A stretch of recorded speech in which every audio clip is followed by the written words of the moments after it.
Rafael Devers being traded by the Boston Red Sox may just not be as bad as you think for the team.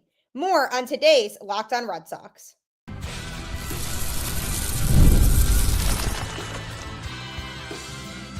You are Locked On Red Sox, your daily Boston Red Sox podcast. Part of the Locked On Podcast Network, your team every day. Hello and welcome to Locked On Red Sox, your daily Boston Red Sox podcast, part of the Locked On Podcast Network, your team every day.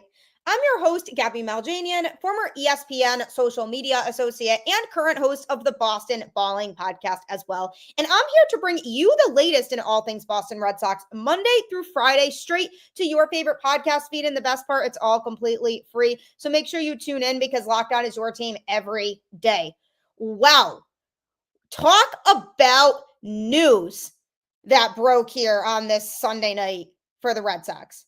An absolute shock to everybody after the Red Sox just had a great series against the Yankees where they pulled off a sweep and have now won 4 of their last 5 series. And it really felt like things were starting to turn around for this Boston Red Sox team. They were able to gain some momentum. They're winning a lot of close games that normally they would have lost if this was the earlier in the season version of the Boston Red Sox. And now they're just seemingly putting a lot of the pieces together. And then this bombshell drops where the Red Sox decided to trade Rafael Devers to the San Francisco Giants. So today's show is going to be all about that. What does it mean for the Red Sox? What exactly is the return that the Red Sox got in this deal? Where do they go from here? Who will DH? Lots of questions still to be had when it comes to this situation. But first of all, wow. That's the biggest word that pops in my head when I think about this Rafael Devers situation right now, because with where this team is at, and the chemistry that seemed to have been forming, there obviously was a lot going on behind the scenes that we as Red Sox fans didn't know and didn't hear about. And it all really did start back in spring training when the Red Sox front office kind of approached Devers and said, we need you to be the DH. You're not going to play third base anymore because now we have Alex Bregman here and he's going to be our starting third baseman.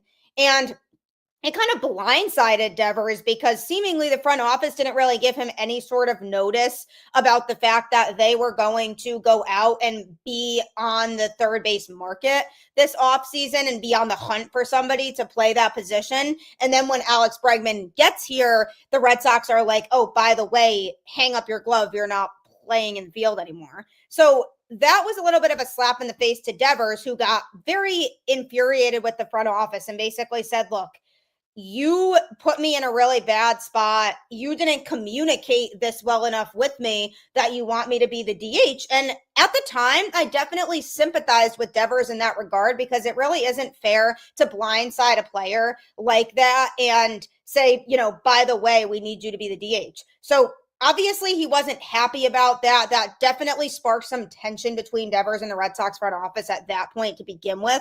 And then he started to settle down a little bit and started to adapt to the fact that he was playing DH.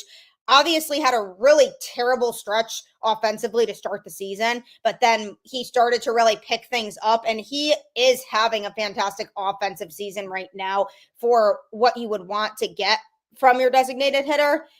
But then when Tristan Casas went down with his season-ending injury, the Red Sox approached Devers and said, can you play first base? And he said no. He said, I will not play in the field. And he actually expressed to the media frustrations with Craig Breslow, basically saying the Red Sox haven't handled things well. There's a lot of miscommunication between me and them. And the role that he had on the team was obviously not something that he was ever on the same page with the front office about. And while it seemed like things may have blown over, more and more reports are talking about how the front office, including Alex Cora, were getting increasingly frustrated with Devers over the fact that he refused to do what they needed him to do. And apparently, according to a lot of different sources, the players were also getting frustrated with Devers. So knowing that that was the case, This, I feel like, is something that had been built up for a long time. Breslow and company probably in the works were thinking about maybe moving Rafael Devers. Supposedly, according to Jeff Passan, Devers didn't want to be in Boston anymore either. So this could have been some mutual understanding of Devers not wanting to be here anymore and the Red Sox not really wanting him on the team anymore. Now, you can look at this on one hand and say, wow, what are the Red Sox doing? They basically just called it quits on their season, traded the best hitter on the team, and now said, oh, yeah, by the way, we don't care about our franchise player that we just signed this massive extension to, who we know is kind of the center of our franchise right now and the face of the organization. By the way, we don't need you anymore. We don't feel like you're a part of our franchise and you're going to help us win baseball games. So there is that when it comes to the front office, because that's kind of a tough look on them, is people saying, well, the front office just threw the season in the towel right as they're getting momentum. The timing of this was 100% terrible. There's no denying that. Everybody's super happy coming off of a series sweep over the weekend against the Yankees to then all of a sudden find out, oh, by the way, your franchise player is gone now. That part is incredibly infuriating. And I am very mad at the front office for when this all kind of happened. Obviously, certain situations are out of your control, and if a trade happens, it happens. But the timing of this was incredibly terrible. But if you really think about this situation at face value for what it is, what did Rafael Devers provide to the team in 2025? Offense. Very good offense for sure, but not phenomenal offense to the point where he's Aaron Judge or Shohei Ohtani, who you feel like every time they step up to the plate in a big moment, he's going to come through. Because there were plenty of big moments throughout the course of the season so far where Devers was at the plate in a big moment and he would strike out. And how often would you say you truly trusted Devers in those moments? It is definitely unfortunate, the timing again, because in today's game against the Yankees, he hit a home run, of course. And it just so happens to be that the timing's terrible. But Rafael Devers, in terms of his WAR for 2025, now just a reminder, WAR means wins above replacement. He's on pace for about a 4.5 WAR on the season this year. So that basically essentially means that the Red Sox are getting, if you round that up, about 5 extra wins on the year with Rafael Devers and without him. Now, if you take, for example, a guy like Aaron Judge, he's on pace for a 12 WAR. So basically that means that if the Yankees win 90 games with Aaron Judge, they'd only win 78 games without him. Shohei Ohtani, for example, on pace for a 7 WAR. If they win 90 games with him, they'd be 83 games without him. Now, another Red Sox example, Abraham Toro and Romy Gonzalez. They are playing at a combined rate of 3.8 WAR. So essentially 3.8 compared to what Devers is on pace for, which is a 4.5. So essentially what that means is that if Toro and Gonzalez collectively split the time and replaced Devers in the Red Sox lineup, they would essentially hypothetically only lose one additional game than they would when they have Devers out there. So obviously, it's not super drastic. And also the fact that he doesn't play the field now because he refused to play the field is another factor that should be taken into account here, because the Red Sox found it hard to justify after a while saying, okay, we're going to continue to pay a guy who we owe, $300 million to over the course of the next 13 years to be a designated hitter. And I do truly feel like him saying no to playing first base was the last straw there. And the Red Sox said, okay, well, if he's just going to do whatever he wants, like, we can't really have him be a part of this franchise anymore. So ultimately, that was, to me, what led them to make this type of decision. Much more to unpack on this trade. So that's all coming up next. But if you run your own business, it can be really stressful when you miss a ton of calls and your phone's constantly blowing up. That's where OpenPhone comes in, which is the #1 business phone system that helps you streamline and scale customer communication, all from an app on your phone or computer. This is highly important because it really helps you to manage everything and make sure that you're not missing important calls so that you're not missing out on money if you're in that type of job where the phone calls are really important to what you do and integral. No more who's handling this. And also the AI agent handles after hours calls, answers common questions for you, and captures leads so that you never have to miss any customers ever again. OpenPhone is offering Locked On Red Sox listeners 20% off your first 6 months at openphone.com/LockedOnMLB. That's OpenPhone.com/LockedOnMLB. And if you have existing numbers with another service, OpenPhone will port them over at no extra charge. OpenPhone, no missed calls, no missed customers. No missed customers means you're providing great service for people. So highly recommend you check out OpenPhone. So obviously, huge news in Red Sox Nation surrounding Rafael Devers and the fact that he was traded to the San Francisco Giants a couple hours ago, really, when you break it down at the time of this recording.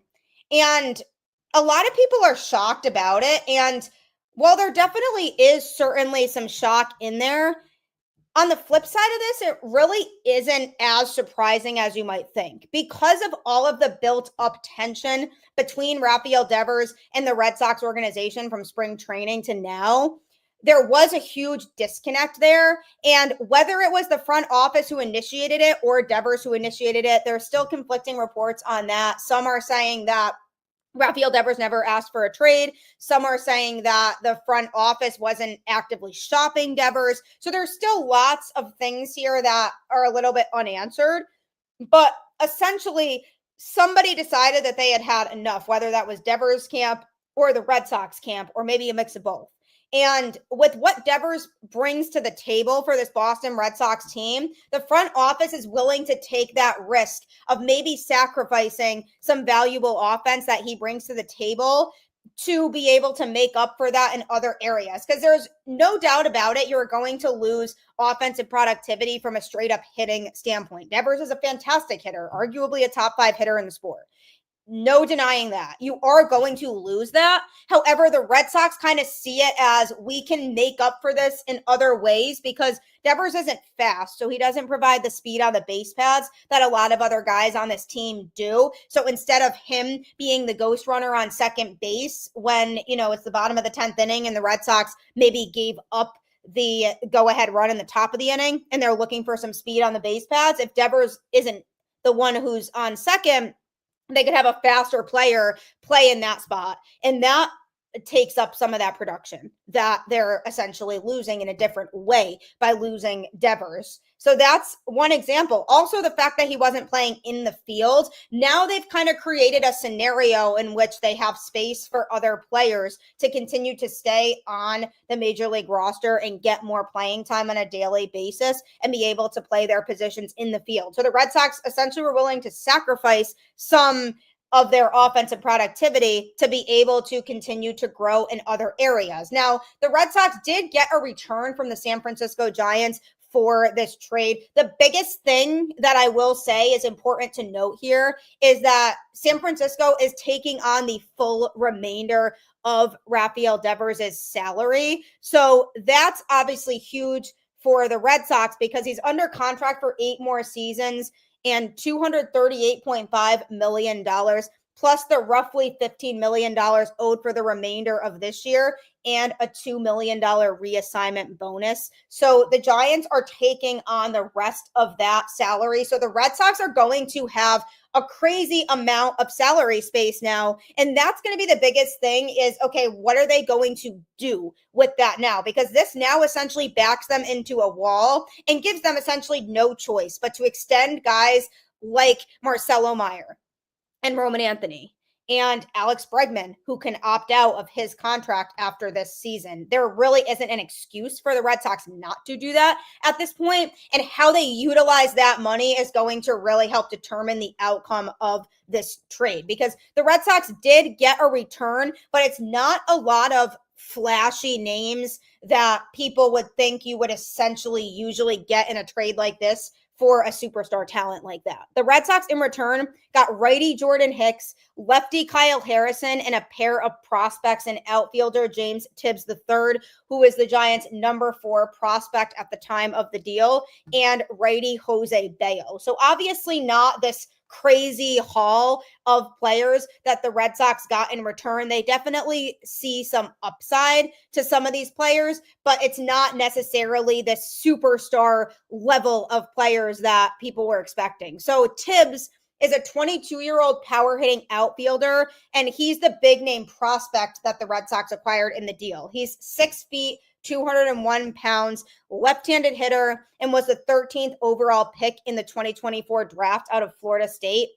He was actually selected 1 pick after the Red Sox drafted Braden Montgomery 12th overall, who did not play a game in the Red Sox system because he was traded to the White Sox in the Garrett Crochet trade back in December. So you have Tibbs, who, according to Baseball America, is ranked as the Giants' number 3 prospect. So there's definitely some upside there. He was batting .246 with a .379 on base percentage, .478 slugging, .857 OPS, 12 homers, 10 doubles, 1 triple, 32 RBIs, 41 runs scored, 42 walks, and 45 strikeouts in 57 games, over 256 plate appearances for high A Eugene this season. He has a really impressive 16.3% walk rate and 17.9% strikeout rate. So the Red Sox have valued, especially during Craig Breslow's tenure, looking for players who have a good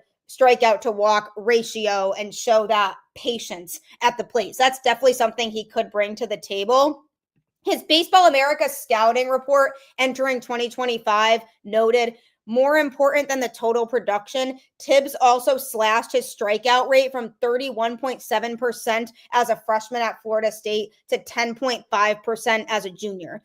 In doing so, he solidified himself as one of the best pure hitters available in the 2024 draft. The Giants believe in Tibbs's bat-to-ball skills, as well as his abilities to pick up spin and quickly separate balls from strikes. Now he needs to learn when to pick his spots to unleash his best swings. So if he can differentiate balls from strikes and he has that swing selection skill down, that's something that can really serve him well. That's something Roman Anthony is really good at, is that swing selection. So that's something I'm going to be looking for from Tibbs as he grows through the Red Sox system.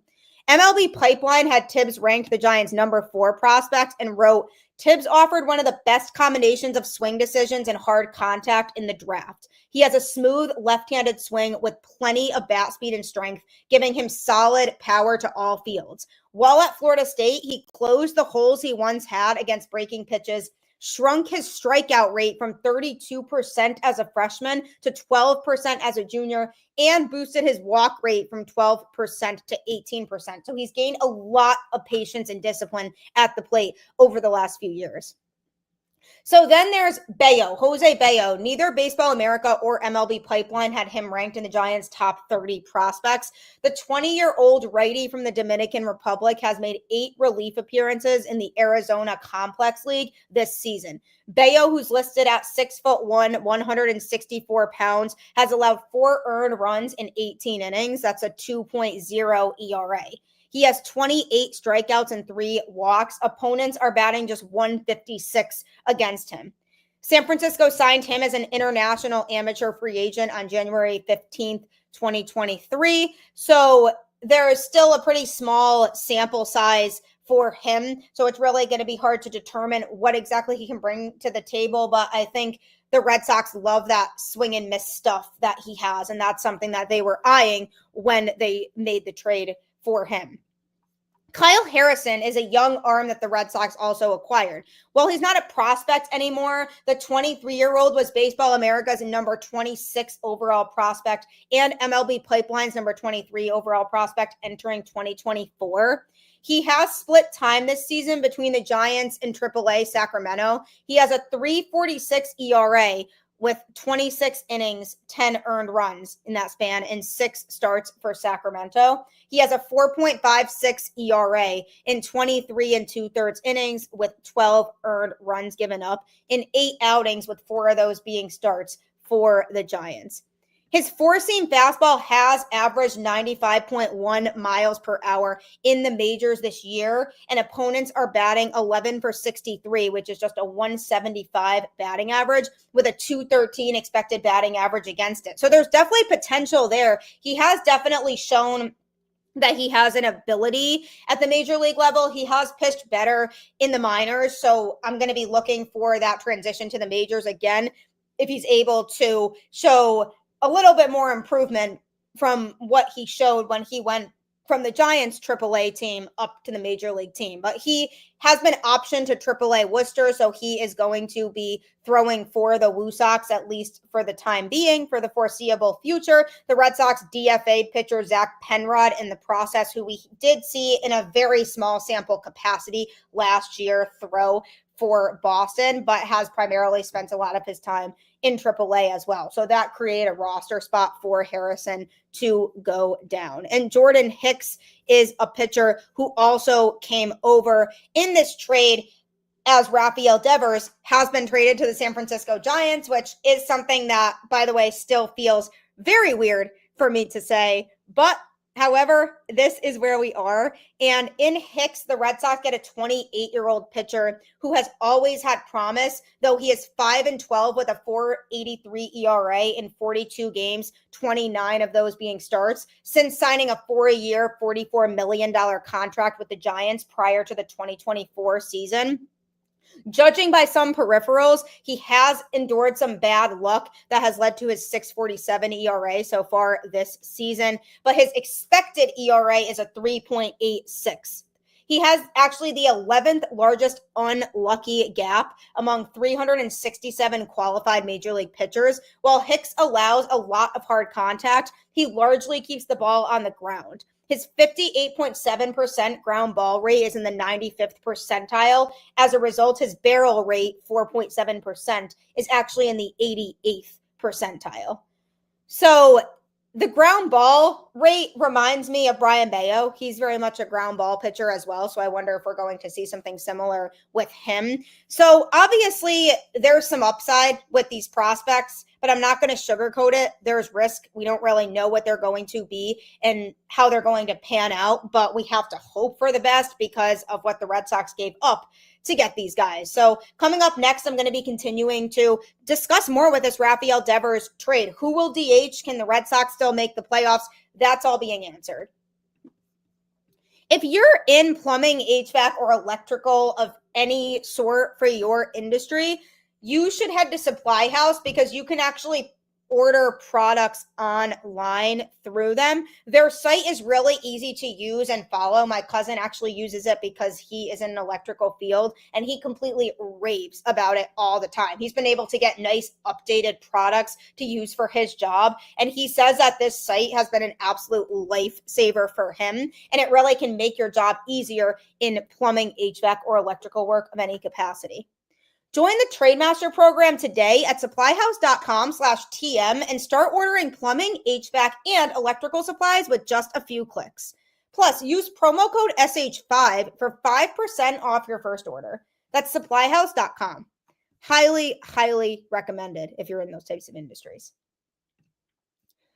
So big news for the Red Sox is an understatement. Understatement of the century for sure, as the Red Sox have traded star player Rafael Devers to the San Francisco Giants. And when it comes to this trade, the gist of it is that the Red Sox regretted signing Rafael Devers to a massive contract now that he's not able to play third base and unwilling to play first base. So they didn't really want to justify paying him that much money anymore to be a designated hitter. So this deal essentially gives them a do-over and with a much better return than a compensation pick. So the do-over is going to be the biggest part of that because what do they do with this money? That's going to be what's going to determine how the Red Sox come out at the end of the day with this trade. But who will DH now that Devers is no longer here? Because there are several routes that the Red Sox could take. They could start alternating guys into the DH role. Maybe a guy like Willie Abreu DHs one day, and then you maybe have Trevor Story DH. Yoshida, who people still don't know when he's coming back officially. Supposedly, he's close to starting rehab assignments, so he'll probably be back relatively soon. Do they make him the full-time DH again, or do they try to alternate it between a bunch of different players on the team? Or for example, with the logjam the Red Sox have in the outfield, maybe they rotate between the outfielders DHing, whether it's Jarren Duran or Cedar Rafaela or Roman Anthony or Willie Abreu. If those are your four primary outfielders, maybe you have three of them playing the outfield one day and one of them DHs, and then you kind of switch to somebody else being in that role. Or in the case of there being a lefty on the mound, if the Red Sox want Refsnyder to play, maybe he plays in the outfield that day as opposed to somebody else who usually is in the outfield, and then they DH. So this is going to be an interesting situation to navigate. But for Alex Cora, who's somebody who does a lot of moving around during the games, brings in different pinch hitters, this is a situation that I think he can navigate because he's used to throwing guys into different roles and different spots within the lineup. So that's actually not something that I would be really concerned about with Alex Cora because he's been doing a lot of that this season. So I don't know that they'll actually necessarily name a specific DH anymore, at least until Yoshida comes back. Because when Yoshida comes back, I could see it being him. But until then, likely not. I could just see them doing this rotating thing. The other big question that remains out of this is, can the Red Sox make the playoffs? Because you feel like there's been this big halt. You feel like, okay, the Red Sox had all kinds of momentum going out really past this weekend now because you just swept the Yankees. You're coming off of 4 out of 5 series wins recently. You're going on the road for this big West Coast swing, which ironically you play the San Francisco Giants on at the end of this week. So that should be interesting. So by trading Devers, are they killing that momentum? Is the clubhouse going to be a lot different? Are the vibes going to be thrown off? That's the biggest thing to look at here. And with what had been coming out lately about Devers and the tension between him and the front office, the players were starting to feel some of that too. So will this make the clubhouse vibes better? That's exactly what we're hoping. Why do the Red Sox still have a chance to be a playoff team? Because like I talked about earlier on in the show with the WAR, the wins above replacement, that number that Devers provides isn't that much higher than a lot of his teammates. And because of the fact that he hasn't been playing in the field, he has a lot less of an impact on the game than it really feels like it does. He averages 4 at-bats a game. So yes, if he has a really strong offensive night and he goes 4 for 4, obviously that's something that could be missed, but that's very rare. And with hitters, there's a lot of hitters who are streaky. They'll go on a hot streak and then they'll go cold. And Devers, throughout the course of his career, has always kind of had aspects of that where he would be hitting really well and then he'd fall back. And in the case now where the Red Sox are in a situation where they are trying to formulate the team that they see as being their core for the future, obviously they were willing to take a risk that said, look, we know what we might be missing with Rafael Devers in terms of his hitting, but overall, we can still be a playoff team without him because of the rest of the talent that we have on this team. Yes, it would be fantastic to see them acquire another hitter who can help replace some of that offensive prowess that Devers provided. But the biggest reason why the Red Sox over the last couple of weeks have turned things around is not because of Rafael Devers. It's because of the pitching. Because over the last couple weeks, the Red Sox have gotten length from their starting pitchers. They've had guys go deeper into games. So therefore, the bullpen hasn't been as taxed, which naturally is going to help the bullpen to throw better as a whole because you have guys who are actually pitching normal lengths for these games instead of having them have to come into the game in like the 4th or 5th inning because the starter can't go that long. That has been the biggest key for me that has helped the Red Sox to win 4 of their last 5 series, has been the pitchers providing length and having really strong outings for the starters. the other thing has been defense. The defense has been a lot cleaner overall. Yes, the Red Sox do still have their blunders. They do have their fielding mistakes that they made where they're either not thinking or they just make the wrong play. Guess who doesn't play defense? Devers. So this all goes back to where the Red Sox are at right now. There's no doubt in the world that having Rafael Devers makes the Red Sox a better team. Nobody can sit here and say that he doesn't. And nobody's going to sit here and say, Devers isn't going to be missed at the plate and his offensive productivity isn't going to be missed, because 100% it's going to be missed. And the offense for sure is going to feel like it's missing something, especially because of the fact that this offense already was inconsistent enough when they traded Devers. Now they don't have him, so they have to make up for that in some capacity. Alex Bregman is injured still. Now this is really going to put a lot of pressure on Alex Bregman's return to be sooner than maybe it was scheduled to be. There's going to be more of a sense of urgency of, hey, we really need Bregman back because he was key to our lineup and what we do. So it'll be interesting to see how they handle that situation, because his bat is huge in this Red Sox lineup. So yes, there will be hiccups, but I'm not going to sit here and say it completely destroys their playoff chances, because especially if it improves the locker room vibes. Now, again, I'm not saying this 100% is going to happen, but if it improves the vibes in the clubhouse, maybe they'll start to win some more games without him. Maybe the Red Sox front office really saw some things that we didn't see that was going on behind the scenes when it came to Devers and the rest of his team, that maybe they truly feel like with Devers not on the team anymore, the clubhouse vibes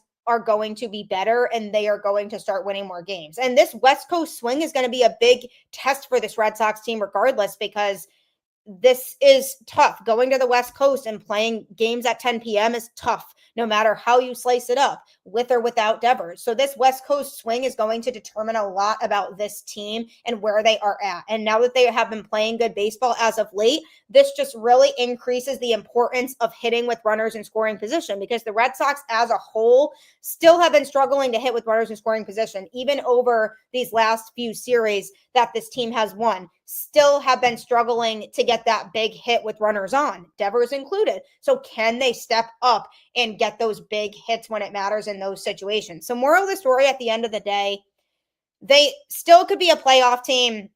This trade, when it's all said and done and you really think about it, might not be as bad as you feel like it is in terms of an outlook and how it looks to fans from the front office. It does kind of come across like they are doing this because they don't care about winning. They're doing this because they don't want to spend money, so they're trying to offload money. I truly believe that if Devers had just said, yes, he'll play first base, he would still be here. I think they were fed up when he said no to that, and it ultimately led to them saying, we can't do this anymore. Devers is no longer going to be a part of the Red Sox organization, because if he's not willing to do what we ask him to do that's best for the team, then what are we paying him for? That's what I think it comes down to. I think regardless of what the Red Sox record was at this point in the season, that was something that they had been talking about for a while, regardless of if the Red Sox were winning a lot of games or losing a lot of games. I think a lot changed after he said no to playing first base. So ultimately, at the end of the day, I think there's still more about this situation that is going to come out about who initiated, how Devers is feeling about it, how the Red Sox are dealing about it. Craig Breslow and Sam Kennedy are expected to do a press conference over Zoom tomorrow to talk about it, so we can all learn about where the Red Sox were at and what led to them making that decision. So I think we'll get a lot more questions answered at that point, but don't hit the panic button altogether. Was it a good thing for the Red Sox? Probably not in the short term, but long term, probably, because ultimately Craig Breslow was doing the math and saying in the long run, with where the Boston Red Sox are at, because he will not play in the field right now, we are better off not spending that kind of money on him. But for the short term now, if the Red Sox don't end up making that playoff run that I was talking about earlier of feeling like they're in contention, some of that could maybe be accredited to the Red Sox shipping Devers. So in the short term, it looks a lot worse than it does in the long term when you really think about it at the end of the day. Obviously, I'm sad. I have a Rafael Devers Red Sox jersey. I don't know what's going to happen with that now. Depressing and just truly sad.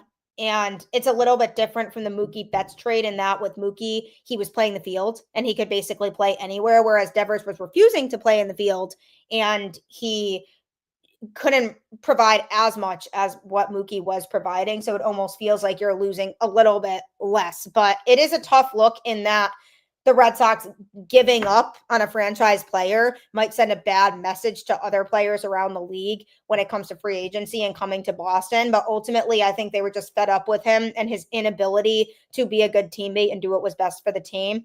And here we are. So hopefully you have the chance to digest that. I know I'm still digesting it, but when we wake up tomorrow, it's a new look Red Sox team, and they've just got to continue to keep winning baseball games and continue to play the way that they have been as of late, because this team has been exciting to watch over the last couple weeks.